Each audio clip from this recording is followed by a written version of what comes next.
चलो इस वीडियो के अंदर तुम्हें सिखाती हूं कि कैसे एक फेलियर तुम्हें डिफाइन नहीं करता और कैसे तुम कर सकते हो अपना अल्टीमेट कमबैक।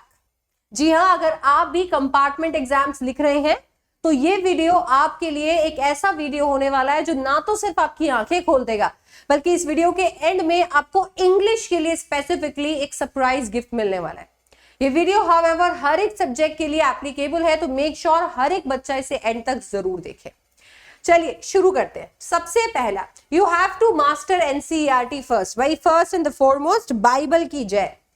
आपकी बाइबल क्या है? एनसीईआरटी आपकी बाइबल है। बाइबल की जय कीजिए। 2, 4, 5, 10 रिफ्रेशर्स के बीच में आपको फंसने की कोई जरूरत नहीं है। सारे चैप्टर्स, सारे एग्जाम्पल, सारे समरीज एनसीईआरटी से पढ़िए।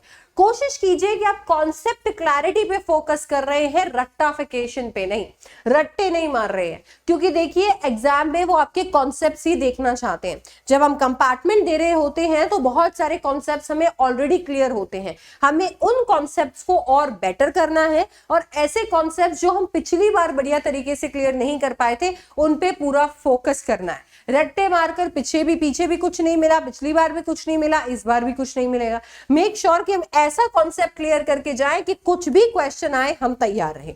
दूसरा, लर्न फ्रॉम पास्ट मिस्टेक। भैया पास्ट मिस्टेक से जरूर सीखना है।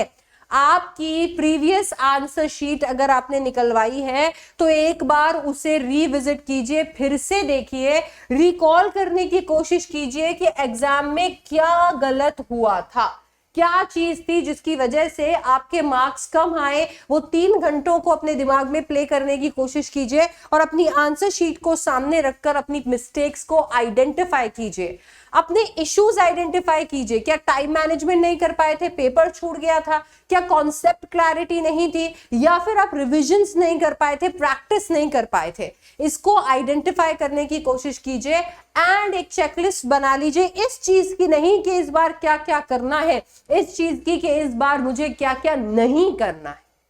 ठीक है, तो इस चीज की चेकलिस्ट बना लेंगे एंड आ जाएंगे नंबर 3 पे, which is time table with mini goals.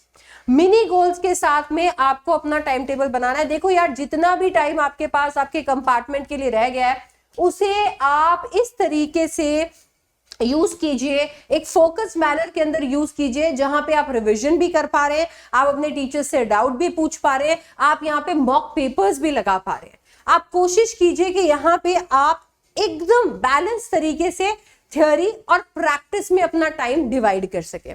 Mock test आपको एवरी 3rd डे जो है वो जरूर लगाना चाहिए अपनी प्रोग्रेस को ट्रैक करने के लिए, if you have so many days.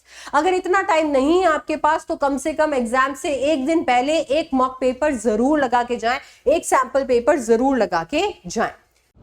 कमाल की बात पता है क्या है? यू डोंट नीड टू पे first because now you can learn first.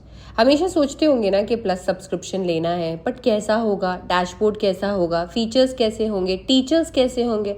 अब तुम्हें सोचने की जरूरत नहीं है, क्योंकि तुम 3 डेज ट्राई कर सकते हो Unacademy plus. Unacademy CBSE subscription अब तुम्हें फ्री में मिल रहा है for 3 days. Top educators, test, doubt clearing sessions, raise a hand, सारे फीचर्स का मजा तुम ले सकते हो एंड देन डिसाइड कर सकते हो कि क्या प्लस तुम्हारे लिए बना है। क्योंकि हम तो श्योर है कि प्लस तुम्हारे लिए ही बना है। तो फटाफट से एनरोल कर लो, क्योंकि ये ऑफर केवल 6 जुलाई तक ही वैलिड है। लिंक पे क्लिक करो and join Unacademy plus now.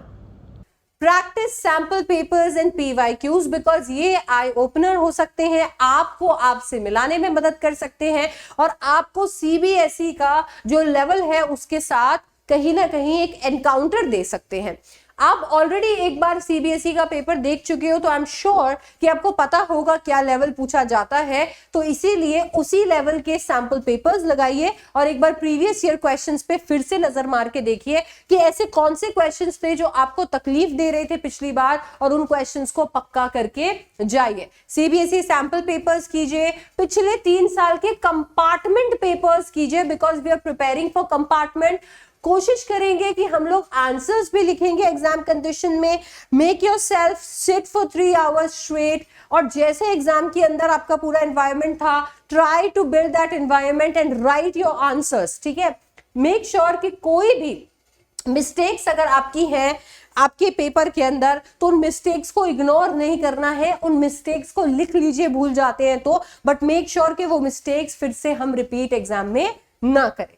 Point number 5 जिसका आपको ध्यान रखना है, you have to improve writing.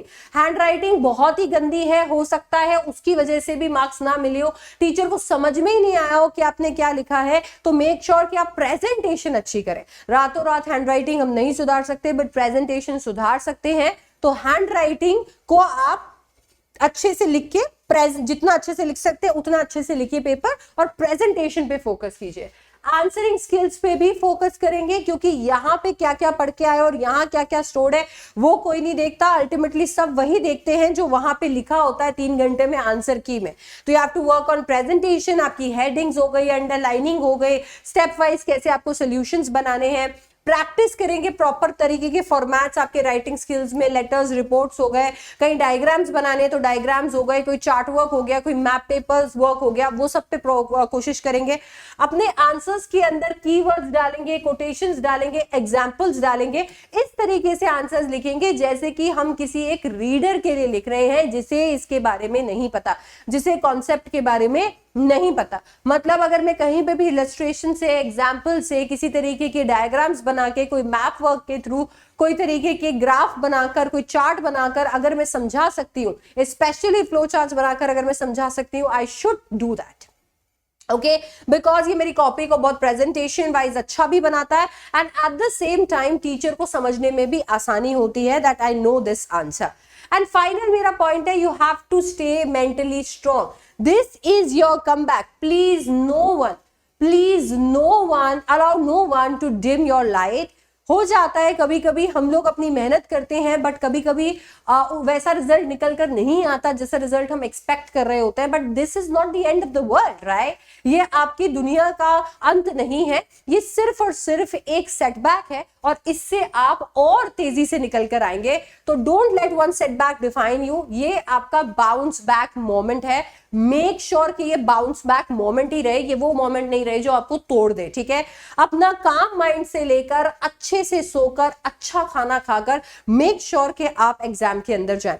किसी भी तरीके की नेगेटिविटी को अपने अराउंड आने ही मत दीजिए। अपने आप को हमेशा रिमाइंड करते रहिए कि मैं कर सकता हूं, मैं कर सकता हूं, मैं कर सकता हूं, इस बार मैं फोड़ूंगा, इस बार मैं फोड़ूंगा, इस बार मैं फोड़ूंगा, देखना मैं बहुत अच्छे मार्क्स लाऊंगा, बहुत अच्छे मार्क्स लाऊंगा, बहुत अच्छे मार्क्स लाऊंगा।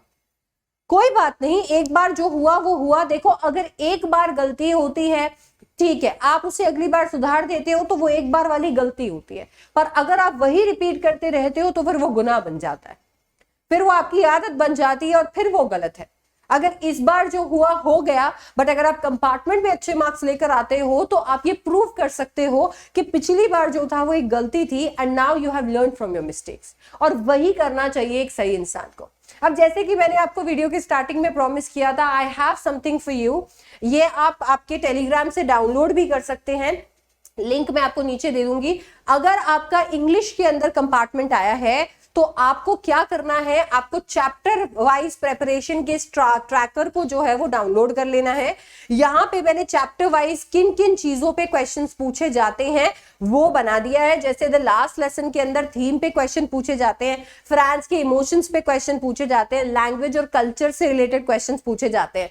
ऐसे ही आप देख लो, आपके लॉ स्प्रिंग में एनेक्डोट्स पे क्वेश्चन पूछे जाते हैं, पावर्टी पे क्वेश्चन पूछे जाते हैं, चाइल्ड लेबर पे क्वेश्चंस पूछे जाते हैं। तो जो जो क्वेश्चंस पूछे जा रहे हैं, जैसे डीप वाटर में YMCA का इंसिडेंट पूछा जा रहा है, ओवरकमिंग फियर पे क्वेश्चन आ रहा है, तो यहाँ पे मैंने वो सब कुछ आपके लिए प्रिपेयर कर दिया है। आप इस ट्रैकर को डाउनलोड कर सकते हैं। अगर आप इंग्लिश के लिए प्रिपेयर कर रहे हैं, आप इसे डाउनलोड कर सकते हैं और यहां से यही सारी चीजों को प्रायोरिटाइज कर कर पहले प्रिपेयर कर सकते हैं, क्योंकि आपके पास अगर टाइम कम है तो ये जो है it's going to help you a lot.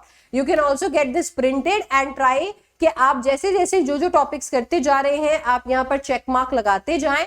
अगर आपके पास काफी टाइम है तो आप date of completion, questions done, PYQs done, doubts या रिवीजन डन, इस पे भी टिक लगा सकते हैं। अगर आपके पास उतना टाइम नहीं है तो प्लीज यूज दिस एंड यहाँ से पढ़ना आप जरूर शुरू करें। बाकी सारा जो सब्जेक्ट्स है उनके लिए मेरी 6 पॉइंट्स की जो स्ट्रैटेजी है इसे फॉलो करें। And let me also tell you कि अगर आपका कोई जूनियर आपसे ये पूछ रहा है कि आपने इंग्लिश कहाँ से पढ़ा, ठीक है, और आप इंग्लिश बहुत अच्छा करके आए हैं, आपके इंग्लिश में कंपार्टमेंट नहीं है, तो आप उन्हें सजेस्ट करें कि भैया रैंकर्स प्लस बैच से पढ़ा था, बिकॉज रैंकर्स प्लस जो है वो लौट आया है और अब आपके जूनियर्स के लिए भी अवेलेबल है। तो अगर आपके कोई छोटे भाई बहन हैं, अगर आपके कोई फ्रेंड्स हैं, कोई भी आपके जूनियर्स है जो आपसे पूछते हैं, तो मैं आप लोगों से जरूर ये गुजारिश करूंगी कि उन्हें जरूर रेकमेंड कीजिए रैंकर्स प्लस का हिस्सा बनने के लिए। And thank you so much for watching, all the very best. ये सिर्फ एक सेटबैक है, इससे you are going to bounce back, take this as a learning and let's crack it. Okay, all the very best. I'll see you in the next one. Unacademy. Let's crack it.